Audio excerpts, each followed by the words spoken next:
Hi, my name is Damon Brown, and it's so good to connect with you. I only have one thing in particular to say. The belief you have to sacrifice everything to make an entrepreneurial mark is a myth. It's a lie. It's a bill of goods that we've been sold. But in short, I had two startups. I started them at the same time I became a stay-at-home dad.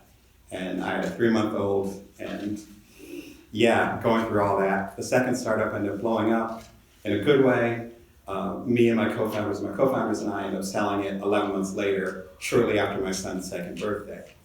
And with all that chaos and the time I spent in Silicon Valley, I realized that I could help people who were non-traditional entrepreneurs. There's a beautiful parallel there, which you might be aware of. One, both of them need your attention 24 hours a day. Number two, you have the ability to infuse them with certain insights and certain strengths. And finally, you want to understand how they can function and thrive, and you can continue to nourish them even when you're gone. The first one's so quotable, got enough of an impact where I was able to do my first major TED Talk. Second one, Cuddler, is what I'm most known for. That one ended up having 250,000 users. That's on the cover of the Wall Street Journal. Ended up having it acquired. Family was my priority throughout that, and therefore I was able to do amazing things without sacrificing the very reason why I was working so hard.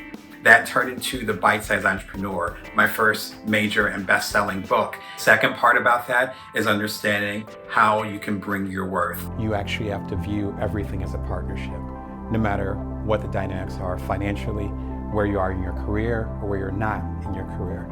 Secondly, you have to understand that whatever you're passionate about, whatever you want to create, you need to stop waiting for other people to give you permission. For me, it comes down to 4 basic strengths that we all have. If you are alive, you have the ability to make an impact on the world because we all have the ability to focus, to be agile. We have time and we have energy. Once those are up, we are up. What happens to a dream deferred? Does it dry up like a raisin in the sun? About a century ago, Langston Hughes published those words, beginning of his poem called Harlem.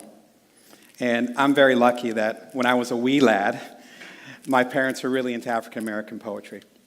So it's a lot of Langston Hughes, a lot of Nikki Giovanni with ego tripping, great stuff like that. Now, it's been quite a few decades since I was a little kid and I first heard Harlem. Quite a few decades of me creating, professionally and otherwise.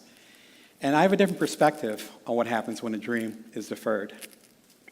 It dies. My purpose isn't to do the journey for you. My purpose isn't to shine based on the work that I've done. My purpose is to help you move away those cobwebs, understand what value and what strengths and what power you already have in your life, and help you realize and admit and lean into that very essential vision that is uniquely yours and yours alone.